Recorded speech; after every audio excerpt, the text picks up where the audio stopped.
All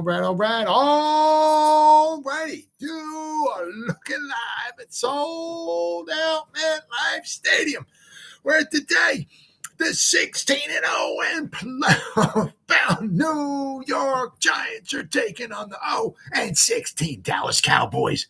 And why are the Dallas Cowboys 0-16? Because they suck. Welcome to the Gridiron.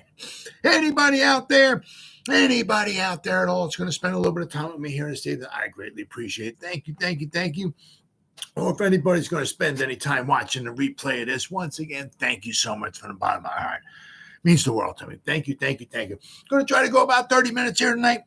Shoot my mouth off for 30 minutes. Anybody got anything to say, please feel free. Fire away, throw it in the chat box. I usually try to check on the chat box like every 5 or 10 minutes or so. So as soon as I see something in there, I try to respond to it as fast as I can. So please feel free. Fire away. But plus also, instead of me just rambling on for half an hour, 45 minutes, or whatever it might wind up being, it's just nice to talk to another Giant fan. So please feel free. Fire away. Before I get started, if anybody wants to help support my channel out, it would mean so much to me. In the description box below, there is a top link in the description box. Takes you to my membership page. I got the 3 different membership levels. First one's called the Saquon. Second membership level I got is called the Lawrence Taylor. And the third membership level I got is called the Gridiron. Each one's got their own little perks to them. So if you want to help support my channel out, it would mean so much to me, and I thank you in advance. Thank you. If you are subscribed to my channel, thank you. I can use all the support I can get, guys. But if not, please go down below, hit the subscribe button, hit that bell icon. That way, next time I go live or I put a video out, you'll be notified. And it's free of charge. What do you got to lose, right? But if you are subscribed to my channel, thank you. Greatly appreciate it. And then finally, a little farther down, there's 2 links. Top one's a Facebook link. I'll get to that in just a minute. And then the other one underneath that, it's a Twitter link. It's always been Twitter. It's Twitter today. It'll be Twitter tomorrow. It'll be Twitter 7 trillion years from now. Whatever letter of the alphabet Elon Musk wants to call it this month, that's on him. I'm not calling it. It's Twitter. If you follow me on Twitter, I will follow you back. That's a promise. I try to put stuff in my Twitter account every day. Giants related, of course. And then also the link above it is my Facebook group. It's called the New York Giants, the Gridiron. We have about 7,000 members in the group. It's doing simply marvelous, might I add. If I'm alive and breathing, if I have internet access, I got stuff going in there darn near 365 almost every day of the year. I try to put a boatload of stuff in there every day. 10, 15 different items in there every day.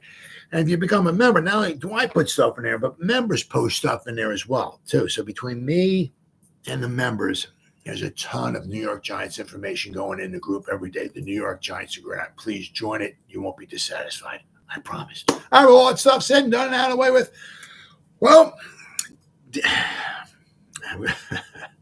Tommy DeVito. Here we go. My man, Pots and Pans. He's going to, apparently, he's going to be setting a record.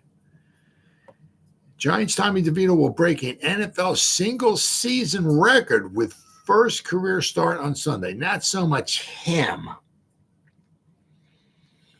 He will be joining the group, shall we say. But because of him starting, he will break the record.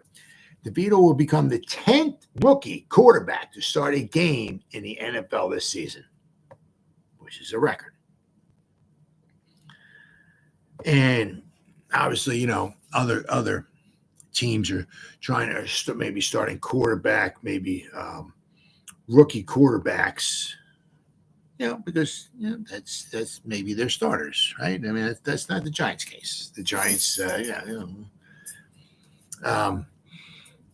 had him, obviously, had him on the practice squad.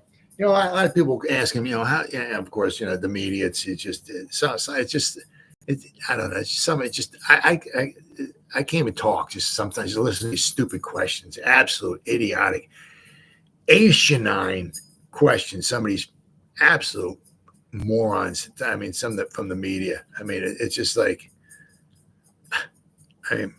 DeVito's been with the. I mean, they're like, why isn't Barkley starting? It's like, is it, I mean, you that it's stupid. I mean, I know he's a rookie. I get it, but he's been maybe with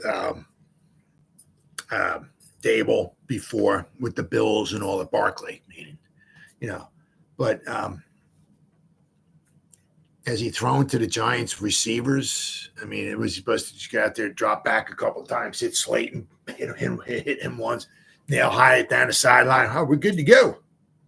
Let's take on the Cowboy. I mean, not that DeVito's going to be like, but I mean, DeVito's been here the whole summer, the whole playbook, right? Maybe, I mean, obviously he hasn't, run every play. I don't know if that's humanly possible in their playbooks, but, he's been, I mean, over the past couple of weeks, I'm sure you start building up some type of rapport with some of the receivers, at least throwing to some of them, and even if he was like maybe on the scout team or whatever, thrown to some of the second string or something, so he's been around for a little bit longer. I mean, you also look at it. I mean, not that the Raiders' pass rush is what the Cowboys' pass rush is going to be, and 30-6. I tell you what, if we come out of just losing 30-6 to the Cowboys, I'll be impressed. Let me tell you what, I will be impressed. But so I realize the Cowboys is going to be much. It's going to be a little different beast than the Raiders will be. But he was 15 out of 20. He averaged, I think, 8.8 yards a pass attempt. He threw. He had 2 interceptions. One really wasn't his. One was the tip ball, right?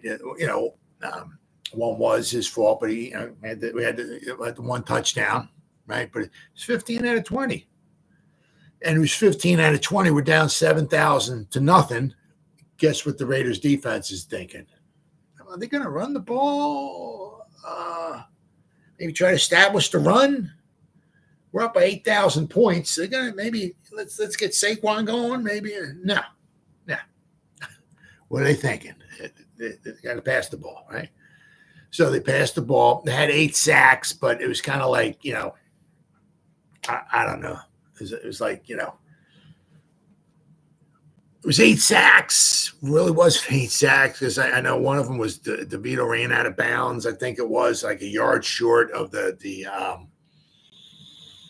line of scrimmage or something like that. So I guess they included that as a sack. So, I mean, it was like very quiet 8 sack. It wasn't like, oh my God, we got pummeled back there. No, it really wasn't the case.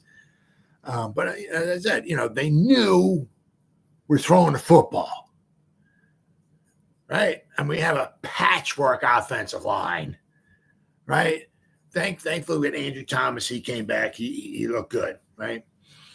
But and they knew we got to throw it. And he was still 15 out of 20, 8.8 yards a pass attempt, which is far better than anything else we've had so far with Tyrod Taylor and Daniel Jones. I mean, Daniel Jones, I think, averaged 2.8 yards a pass. I mean, right, our $40 million quarterback. So, I mean, right, and these the media, they're asking, it's absolutely amazing. Everything has always got to be a problem. Everything has got to be a problem with these absolute jackwagon media jerk beep offs. I mean, absolutely amazing. Everything is a problem. Unbelievable. Why Barkley? I mean, I really felt sorry for Brian. I really felt sorry for Brian Daboll. I mean, however much of this is his fault, isn't his fault. I mean, the injuries. And I got news for you. The Eagles are 8-1, and as I said, once again, good for them, right? Lane Johnson, their great tackle, got injured against the Jets. One guy got injured for him. One key guy got injured for him. What happened? They lost. Right? Got news for you. If the Eagles' offensive line has many injuries as the Giants did, if every week they have a different starter, guess what? Are they 8-1 or whatever? Get the out of here. Absolutely not. We've lost our starting quarterback 2 times and our backup quarterback once, right? If the Eagles were, on their 3rd string quarterback and were totally decimated on the offensive line, and they get the out of here. Absolutely not. That's all those the Eagle fans be doing. They would be just crying. That's all they'd be doing.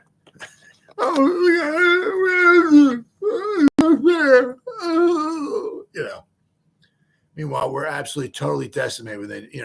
So once again, going back to Brian Daboll, some of his stuff is, you could see some of his stuff might be his fault.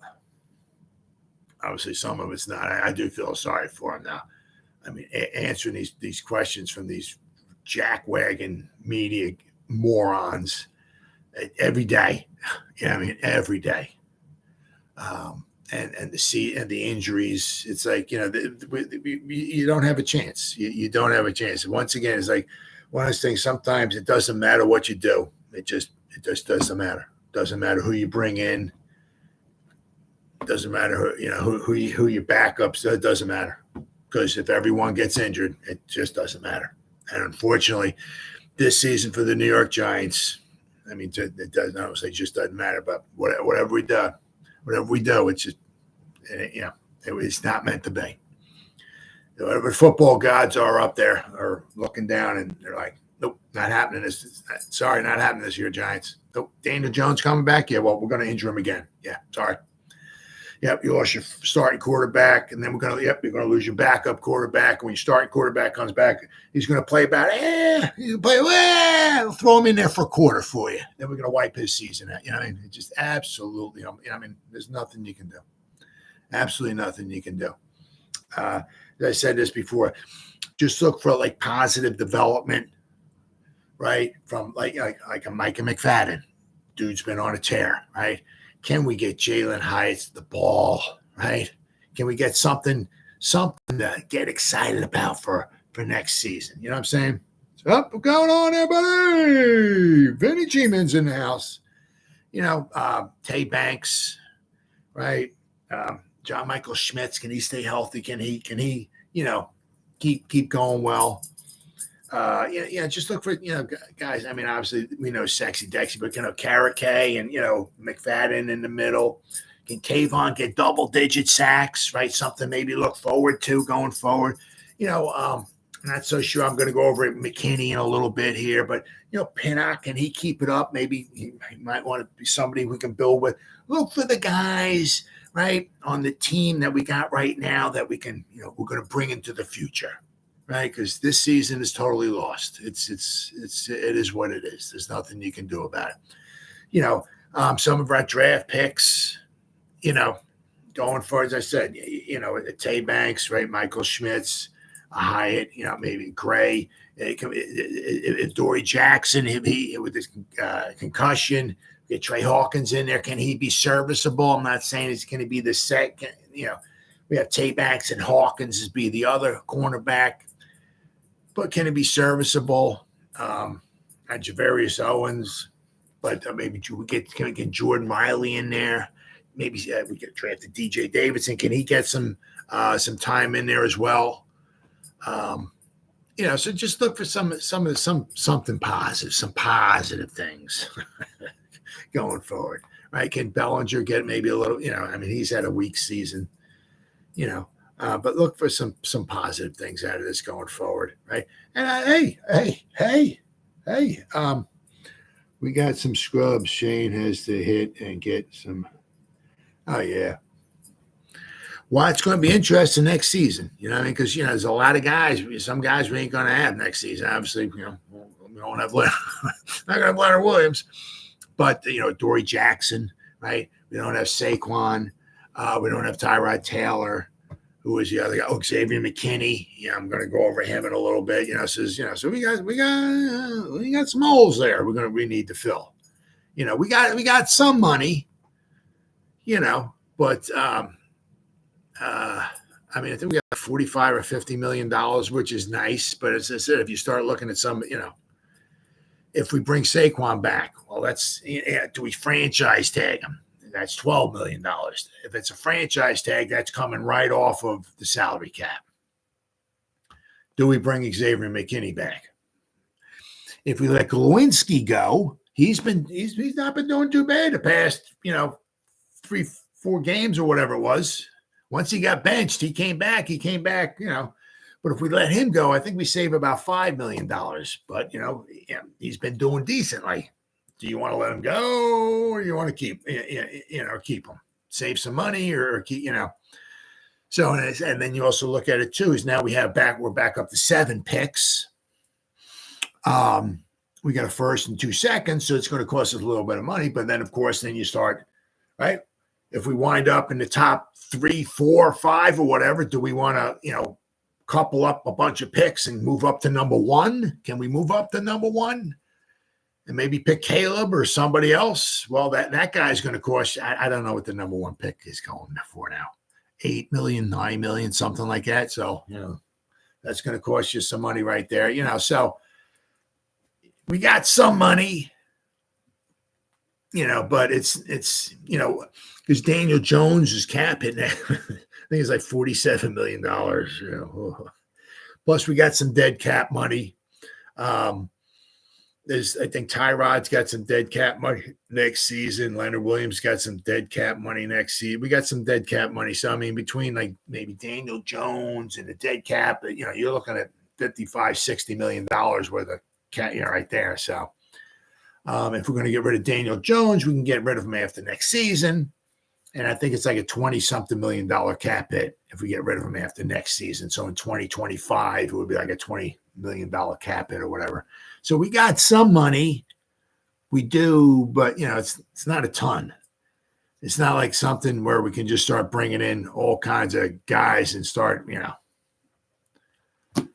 So after we let a bunch of guys, we're going to have some holes.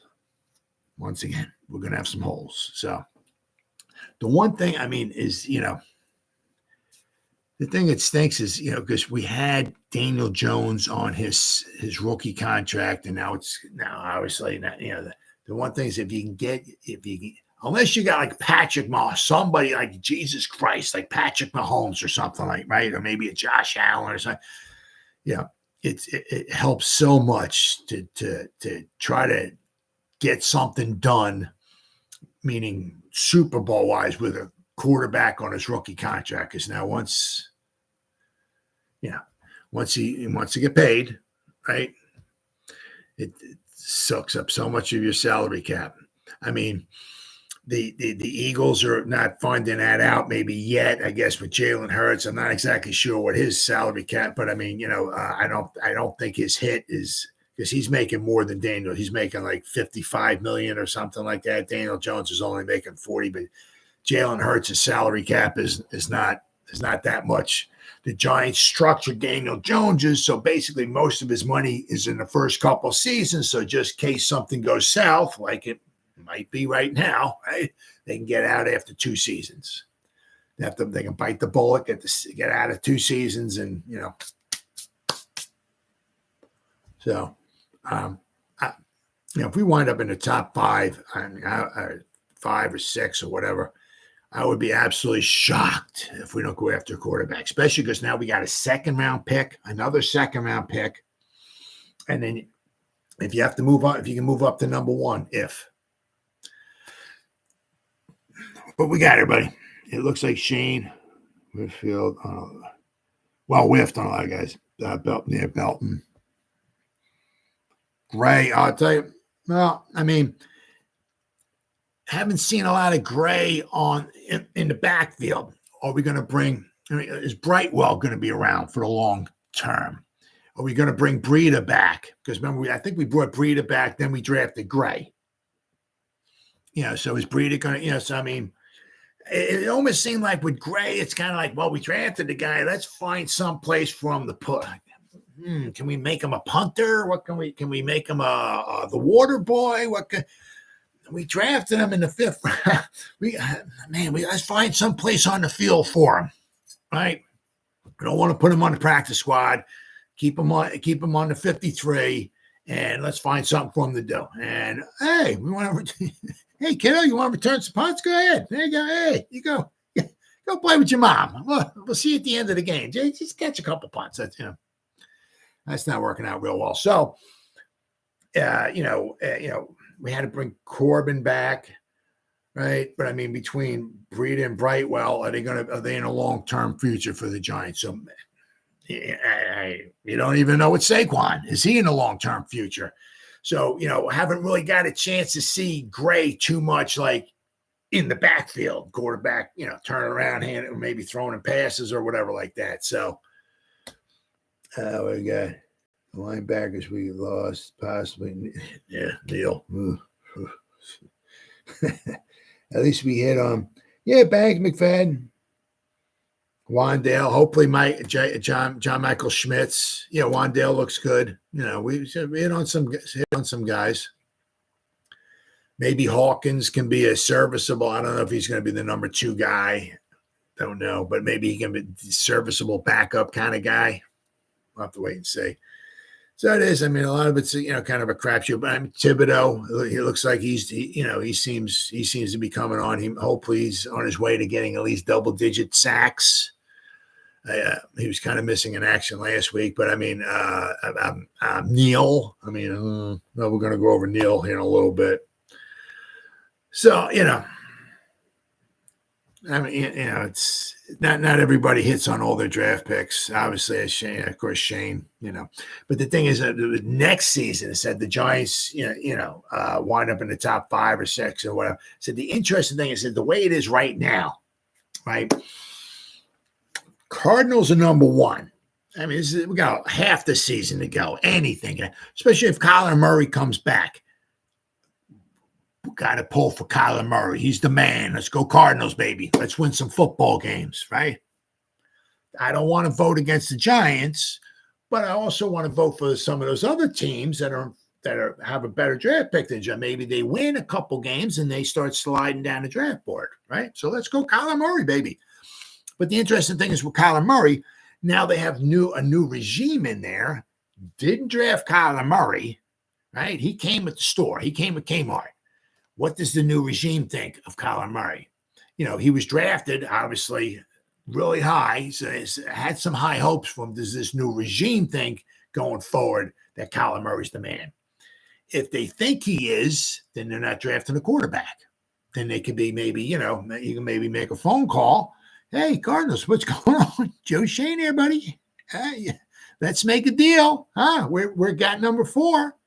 Want to come on back number 4? What can we give to you? We can go from number 1 and you come back to number 4. Let's make a deal, right? If they don't think Kyler Murray's in a long-term future, they can trade Kyler Murray, get whatever for him, a third, whatever. I don't know. And then they got whoever they want. The other interesting thing would be, okay, so maybe you can't get Caleb Williams if he goes number 1, just say. As of right now, the Bears got picks 2 and 3. What do they think of Justin Fields? Is he in the long-term future? Right? Because I think they got a new regime in there too. So I'd hate to give up on Justin Fields just yet. I mean, I was wrong about him. I'm not saying he's Patrick Mahomes, but I think he's a very talented dude. I think if you can build around and get the offensive line and give him some weapons, like maybe I see, give him Marvin Harrison Jr., right? That's a shot in the arm right there, right? So if maybe the Giants, maybe they can't get number 1, maybe can they slide up to maybe number 2, right? So if you don't get Caleb, maybe you get somebody else, right? But I would be absolutely shocked if the Giants draft in the number 4 or 5 or 7, whatever, they don't take a quarterback. I mean, I think they'd be just stone cold crazy, but this would be Daboll's little project. Or big time project, whatever it would be. I mean, Daboll's got to look at the guy, Shane and Daboll. They got to, they're talking, right? Daboll's got to be watching film of this guy, this, that, all that stuff and everything. He's got to be like, yeah, I can work with this mofo. Oh yeah, he's my guy. And I heard it was on Locked On Giants today. Patty Traina and Ed Valentine, who were talking about, like, maybe Dable gets a quarterback, right? Who's going to be his his project. Is my guy. And they said he might even be calling. They were talking about maybe Kafka might be bye-bye after the season. The offense is just unbelievable. Oh my God. So, Dable will be, maybe molding this guy, to make him his own. Dable might start calling plays or get more involved in calling the plays or something or whatever. So, look for the Giants especially if they're drafting in the top. I would say I'd be shocked if they let a quarter, especially supposed to be a very good quarterback class. There's a bunch of names I've seen out there. It doesn't mean they want to take Caleb Williams. They take somebody else. There's a bunch of guys out there, so it'd be interesting to see. But I would be shocked if they don't take a quarterback. But good old Tommy DeVito. There you go. All right. Dable announced Wednesday that rookie quarterback Tommy DeVito has played the last 2 weeks in relief of injured quarterbacks. Yeah, imagine that. Yeah, we got Tyrod. He gets injured. DeVito goes in. Daniel Jones goes in. He gets injured. DeVito goes in. And ain't nobody in the NFL with the injuries the Giants have on the offensive line, and we're on our third string quarterback. Ain't nobody in the NFL going to the Super Bowl, winning the Super Bowl. Got news for you. Even the Eagles, as unfreaking believable great as they think they are, not happening, guys. Sorry. Dable said the veteran quarterback Matt Barkley, whom the Giants signed to their practice squad, will be on their active roster to back up DeVito on Sunday. With DeVito set to make his start, he will be the 10th rookie quarterback to start in the NFL this season, breaking a single season NFL record. So,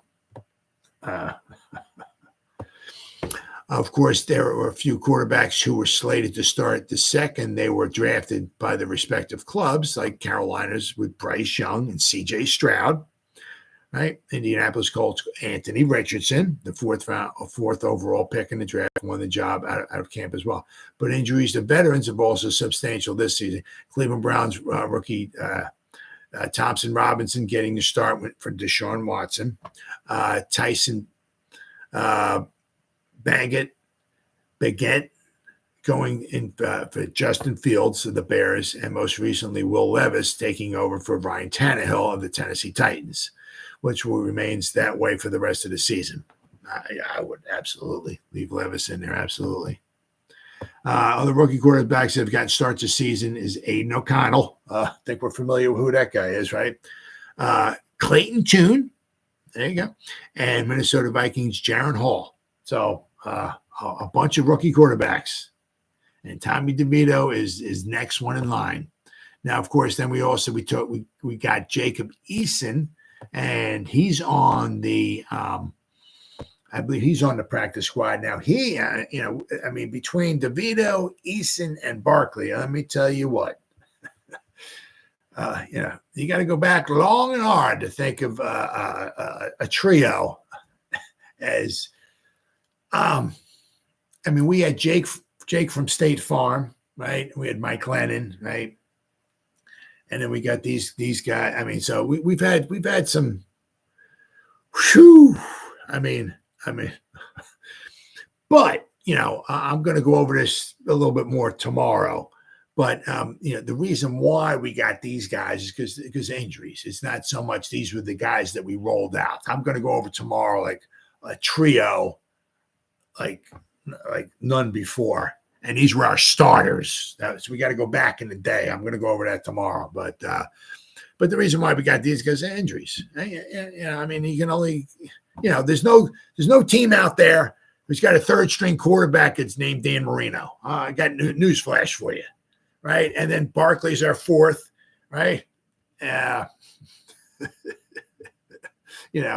And then of course Jacob Eason will be our fifth string quarterback, right? So so there's no team out there who has Dan Marino for their third string, Joe Montana their fourth string, right? And Peyton Manning is their fifth. There's nobody. You get to your third stringer, God bless you, especially with the patchwork offensive line the Giants have, and their third stringer. Good luck and God bless to you.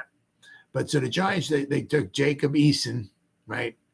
Tall dude, 6'6", 230. Let me tell you what, this guy's got the height and the size for a quarterback, but just because you got height and size does not mean jackwagon. Doesn't mean nothing. Let's see here.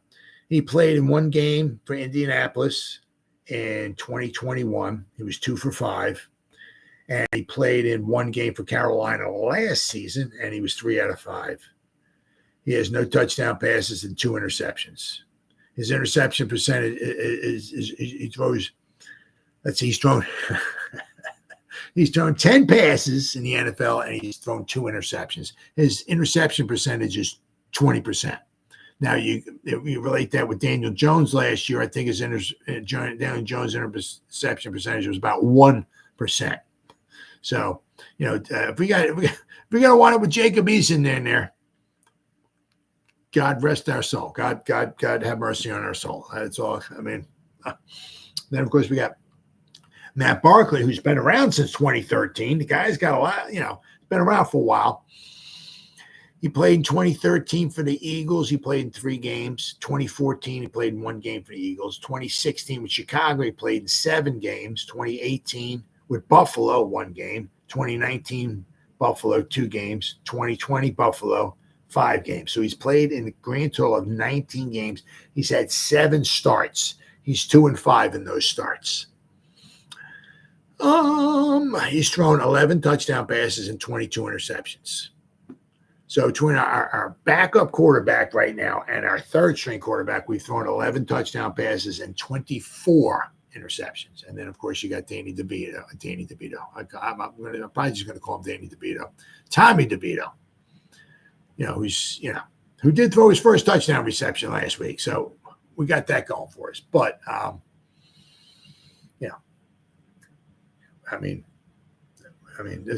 with the offensive line we got, but Tommy DeVito is an excellent example right here. Because with Tyrod, don't know, he might be out, he may not be back. Who knows? You don't know. But Tyrod's going to be out for at least a few more weeks if he does come back. Daniel Jones, his season's over. Tommy DeVito, here's the keys for you, brother. Here's the keys to the Ferrari. Good luck, go God. God bless. But he's one of those guys, right? Like Micah McFadden, Banks, Kayvon, guys that you look like we can build going forward around. I'm not saying he's going to be our future Hall of Fame quarterback, but can he at least be maybe our backup quarterback? He's a Jersey guy from North Jersey. He grew up. He went to school around Giants stadiums at. Can he be our backup quarterback of the future? Right? Let's see what he does. I mean, last week, 15 out of 20. Right? It was against the Raider defense, which is not going to be what the Cowboys defense is. But as I was saying, the Raiders knew we had to throw the football. And he was 15 out of 20. He had 2 interceptions. One really wasn't his fault, but one was, right? And he had his 1 touchdown pass, 15 out of 20. I think it was 8.8 yards per pass attempt, which is pretty impressive. So let's see. Can he be our backup quarterback maybe of the future? Because, he's not – I have a hard time – if the Giants draft a quarterback next season, I have a hard time seeing him beating that quarterback out. But, can he be the quarterback in the future? I'll have to wait and see. But the Giants quarterback situation is not pretty, especially you figure. Let's say we got the Cowboys, right? And we got 2 against the Eagles. Let's not forget about that. Then we have what, the Commanders, we have the Patriots, we have the Packers, we have the Saints, and the Rams, right? So we got 5 other games, but the Cowboys and the 2 Eagle games, those are going to be some tough games there for us. Be some tough games. All right. And then, of course, as good old Azeez Ojulari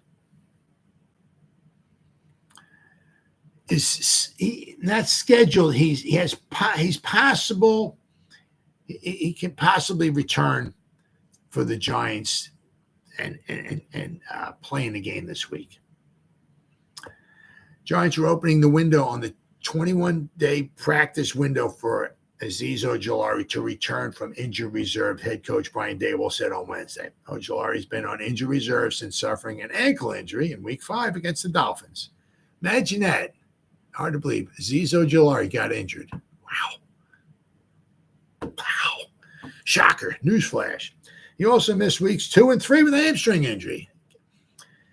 They ought to whatever, like in Vegas, I guess, put the does Azeez Ojulari make it through this whole game without getting injured? That should be one of their, there's got the point spread. The Giants are like a 15-point underdog, or whatever it is, the coin toss, who's going to win the coin toss? Does Azeez Ojulari make it through the game without getting injured? That should be one of those things as well, too. Ojulari, had 8 sacks as a rookie in 2021 and 5.5 in just 7 games last season. And it just means nothing. Absolute nothing but injuries ever since. He's played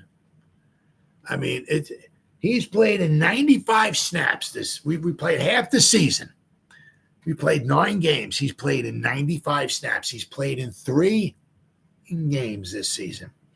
Dallas, he played in 32 snaps. That's when he got injured. And so he missed weeks 2 and 3. Came back and played weeks 4 and 5. He played in 63 snaps in week 4 and 5. 40 against Seattle, 23 against the Dolphins, and then he got injured. He has no sacks this season. He has 5 pressures. They were all came against Seattle. So against Dallas, he had absolutely nothing. Miami, he had absolutely nothing. He had his 8 sacks his rookie season, which was like phenomenal. It was great. Things were really looking good. But his plays have just come down immensely. His rookie season, he played in 781 snaps. All right, sign me up for that. 8 sacks. He had 42 pressures, according to PFF, right? Now here, see, PFF does not do half a sack. So if you're in on a sack, they give you, because here PFF has him for 10 sacks his rookie season, which is wrong. So I guess there was probably a couple of half a sacks in here where PFF gave him a whole sack. I don't know, but according to, he had 42 pressures his rookie season. He played 781 snaps. Second season, 2022, he played 252 snaps. Now, was that including the playoffs? I'm not sure. 200.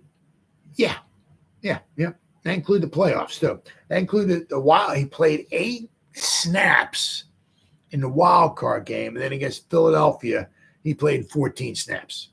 So he played 22 snaps. So basically during the regular season, 17 games last season, regular season, he played 230 snaps. He missed the first 2 weeks. He played in week 3 and week 4. Then he missed weeks from week 4. He came back in week 13. He played in weeks 13, 14, 15, 16, and 17. But week 16 against Minnesota, he played 22 snaps. Then he got injured because I think it was Kirk Cousins, kicked him kneed him in his thigh. So he played 22 snaps. In week 17 against Indianapolis, he played in 7 snaps. Then week 18 against the Eagles, he didn't play at all because we were resting all of our starters. But basically last season, he played 252 snaps, which included the 2 playoff games. So we had played 17 regular and 19. So in a 19-game schedule, he played 252 snaps. This season, he's on par for like 190 snaps if we're lucky. Half the season's gone. He's played 95 snaps. He's played in 3 games this season so far. So, the one nice thing is if you want to call, because a lot of people was also kind of like, man, Kayvon, what we got? Oh, Azeez dropped to us in the draft because of injuries. Oh, yeah. Oh, my God. Oh, it's coming to fruition. Oh, yeah. Yep. Well, it's like with Darren Waller. Dude, we got him for a 3rd rounder. Man, hey, sign me up for that. But the one thing was injuries, right? His hamstring, right? Well, There you go. You got what you asked for, right? So, not we didn't ask for it, but there you go, right? But the one nice thing, okay, is that a lot of people was kind of like last season, and I noticed this too, right? Is that when Azeez was on the field with Kayvon seemed to be, maybe his stats were a little bit better. Maybe he seemed to perform maybe a little bit, because when you got two good edge rushers, right? Picks up everybody. You got Leo Lyon when he wasn't hurt, but you got Sexy Dex. He had a phenomenal season, but you got two good edge rushers, right? Right. They play off of each other and all. So it was always kind of like, well, man, Kayvon, all right, yeah, but man, he needs Azeez on the field. We got Azeez, and then Kayvon will play better when it, but that's not the case this season. Kayvon's coming to his own. Kayvon is looking good. Really good, and Azeez hasn't been on the field. So, but I mean, it's like with Azeez, it's just like, Azeez Ojulari, Ellerson Smith, right? Shane Lemieux, and how about Aaron Robinson? I mean, are we going to have an Aaron Robinson sighting this season at all? I mean, can the guy get on the field?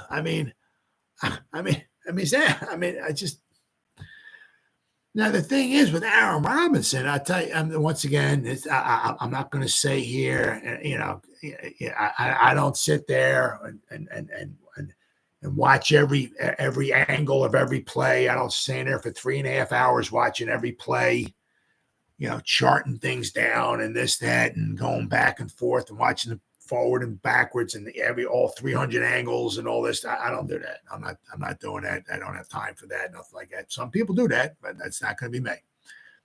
But so I'm saying, so with Aaron Robinson, I'm just going by PFF. That's all I got. Okay. This is what I got here. All right. 2021, his rookie season, right?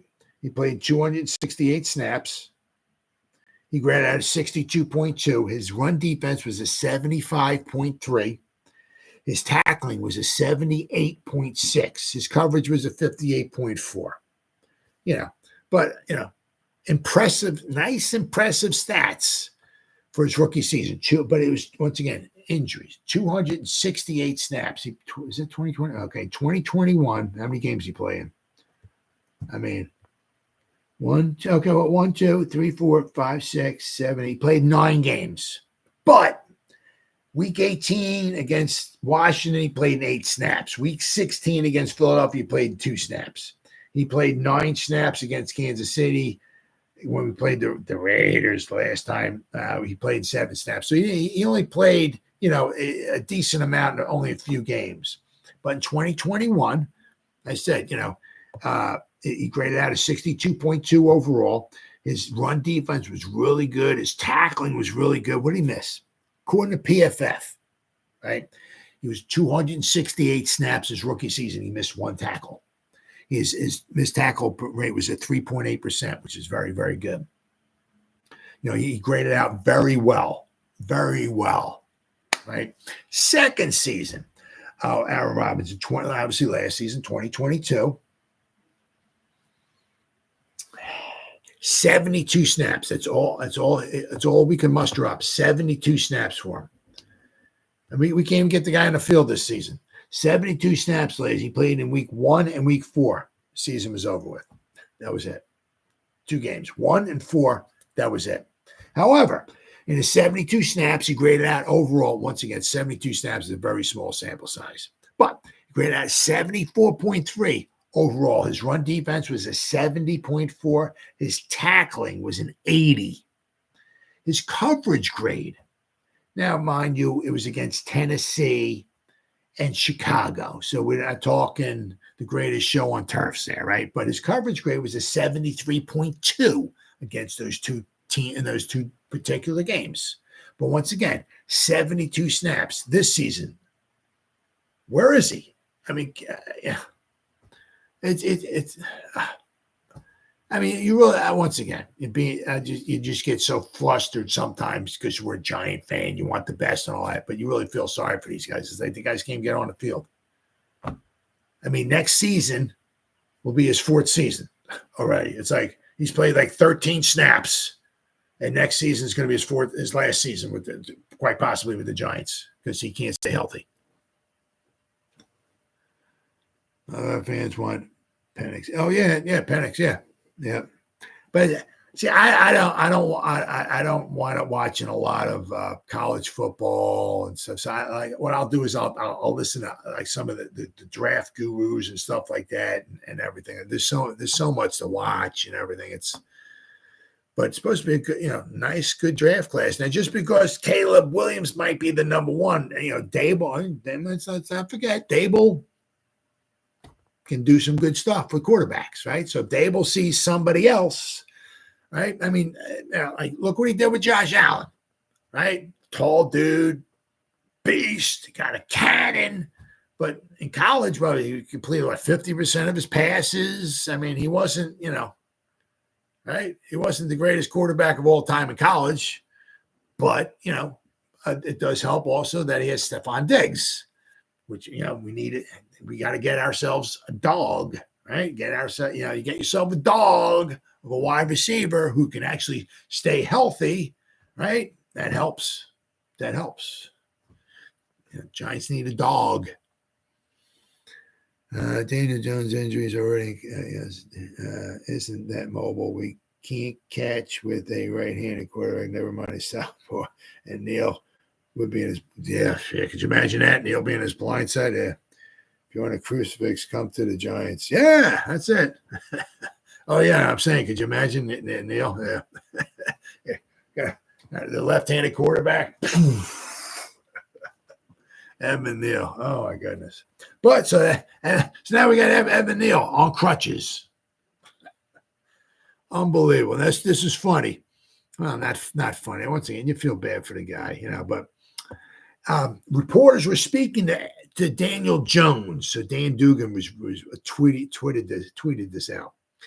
As we were talking to Daniel Jones, offensive lineman Evan Neal went by on crutches. So this is his other ankle. He missed time with his one ankle, and now he's missing time on his other ankle. Let's see, Evan Neal. What do we got here? So he missed weeks 7 and 8, right? Although against Buffalo and the Raiders, I mean, I didn't grade out, and it was his better grade so far this season with his last 2 games. Against Buffalo, graded out of 57. Against the Raiders, graded out of 55, which was like his better grades. What was he got? Against Dallas, he graded out of 46. Arizona, he graded out of 45. 45 against San Francisco, 53 against Seattle, and a 31.6 against Miami. But his past 2 games, he didn't grade out too bad. But overall this season, he's graded out of 39.8. Last season, his rookie season, graded out of 41.8. I mean, I heard some people say, obviously slip him inside, put him in as a guard. I don't know if because he's like 6'7". That's a tall guard. I don't know if he can play a guard. I don't know what they're going to do. I mean, he's only played, what's he played so far here?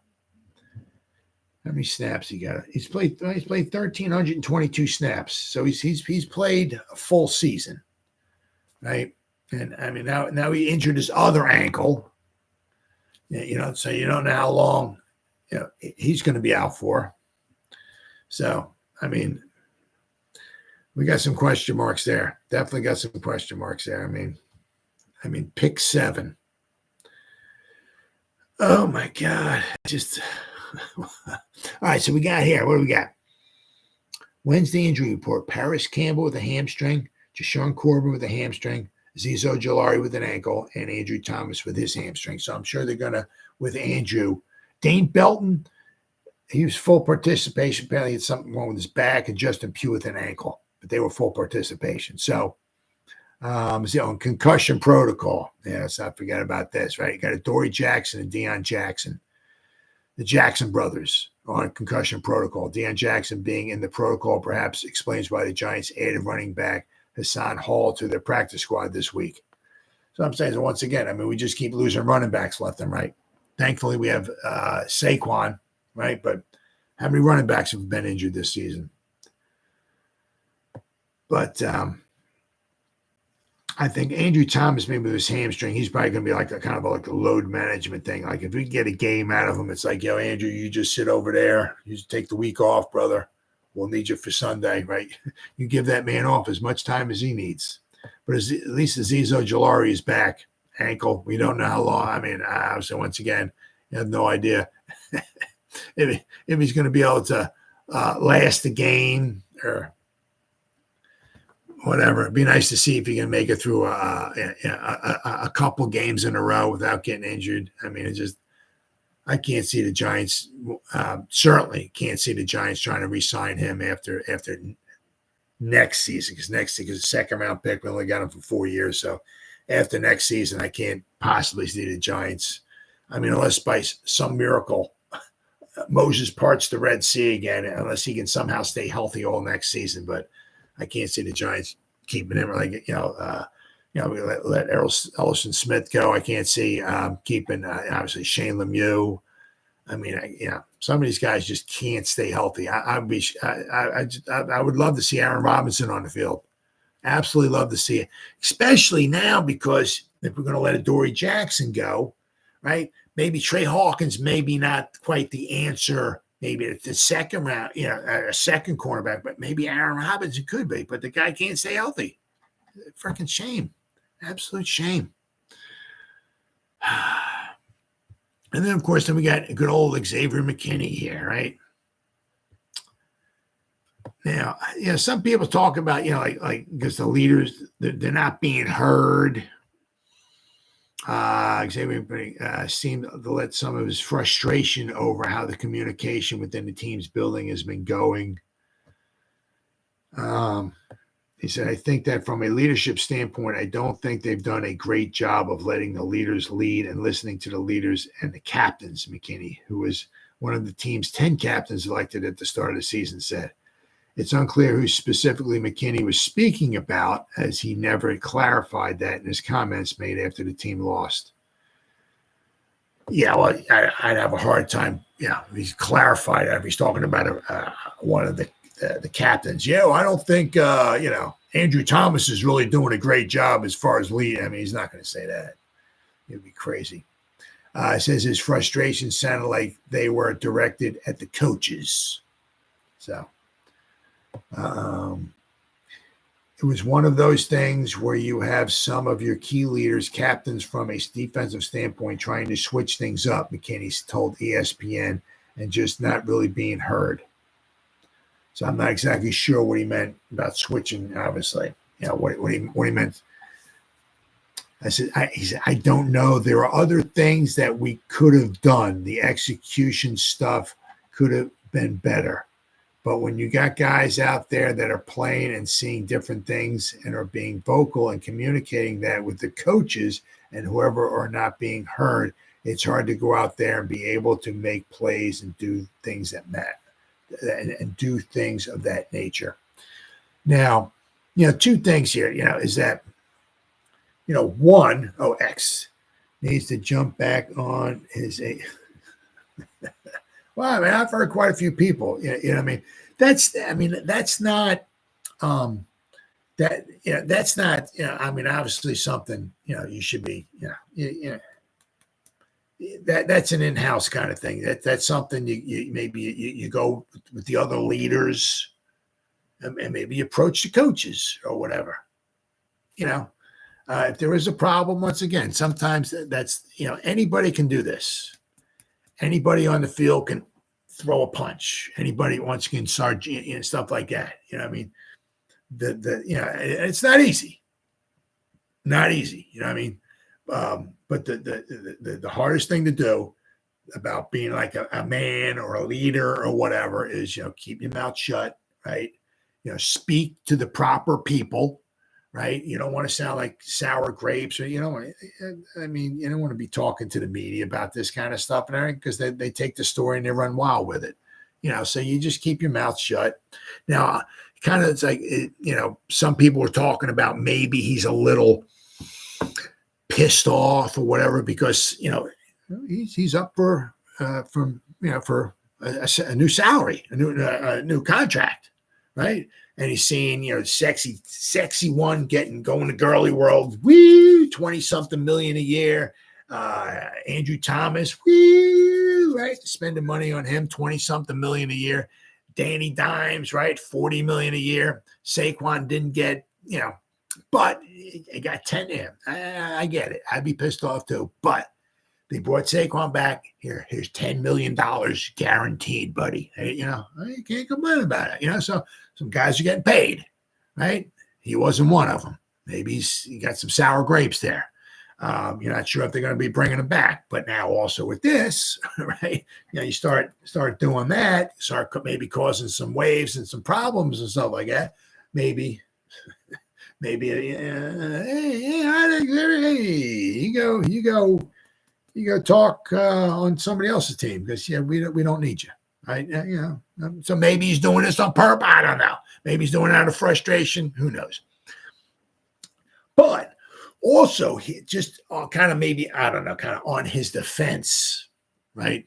He was the one who said, because remember in the beginning, I can't remember in the beginning of the season, it was early on. The Giants had some bad tackling issues. Couple of the games, the tackling was just freaking atrocious. And somebody asked him, or he came, I think he was talking to the media. Maybe he was talking to the media, or he's at his locker and the media was talking to him, whatever it was, right? And they asked him, about the tackling. You think that's a problem, or you think you need to address that, or something about the whatever. He was the one. He said something along the lines like, something like tackling is not the root is not our problem. I'm not so much worried about the tackling problem, which doesn't make much sense. But he was saying, I think we have other problems or other issues that we need to take care of, and the tackling's not really the problem. Or he said something along those lines. So he was maybe back then. He was also, I don't know, venting his frustrations or bringing out something he saw as a problem. Because they're talking about tackling, and which was not very good, right?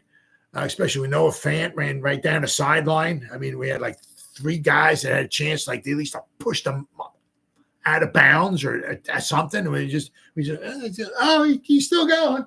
Oh yeah, I'll get him. I'll throw a shoulder at him. Oh no, he got past me too.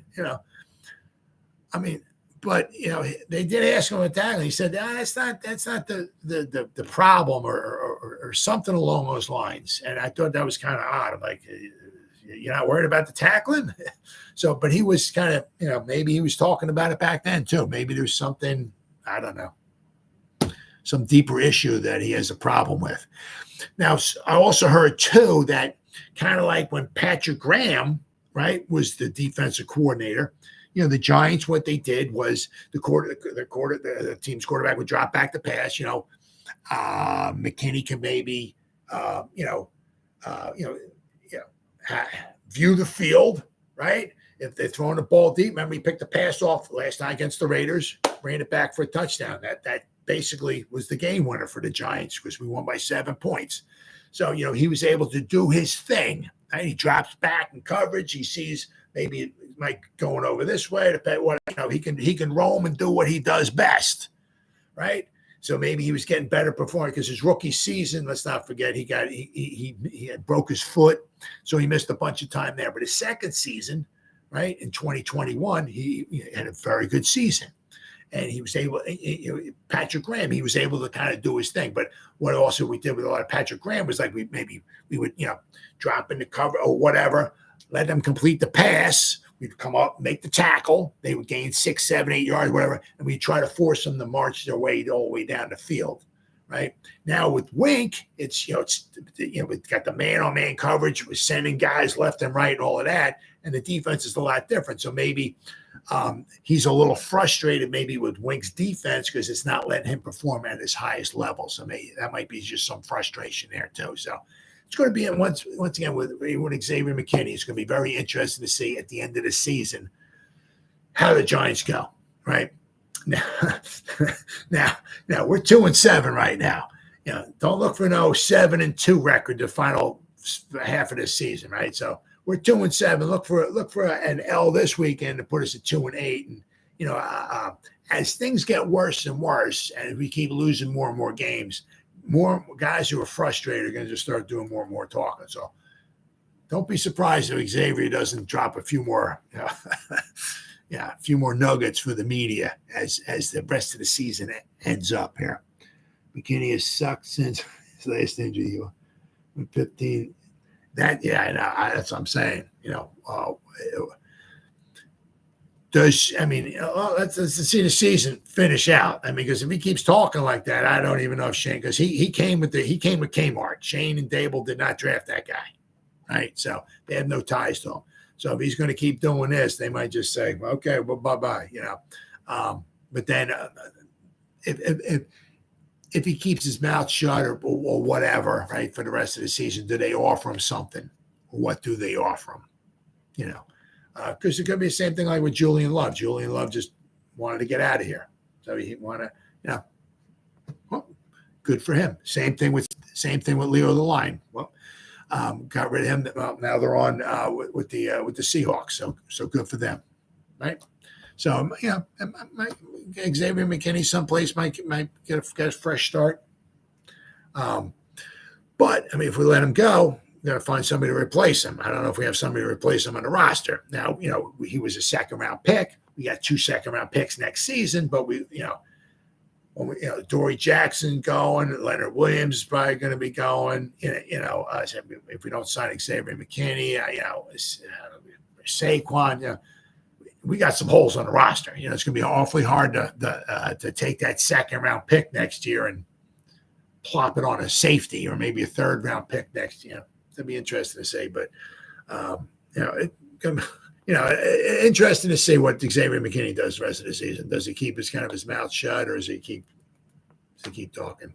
But as I said, if he's going to want like $15 million or whatever a season, Giants don't have that much money next season. I don't think he's worth that. Not Wink Martindale's defense. I don't think he's worth that. Has there been a game this season where it's been like with Xavier McKinney? It's like, thank God we got that guy. Wow, man, he saved the day. Have you had anything like that? I think he seems like he's maybe he performs a little bit better, like maybe a Patrick Graham defense, right, than a Wink Martindale defense.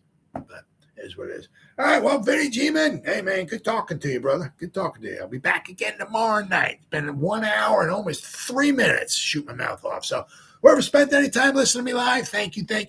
Or if anybody spends any time watching the replay this, once again, thank you so much. Thank you. And as always, 3D guys coming at you.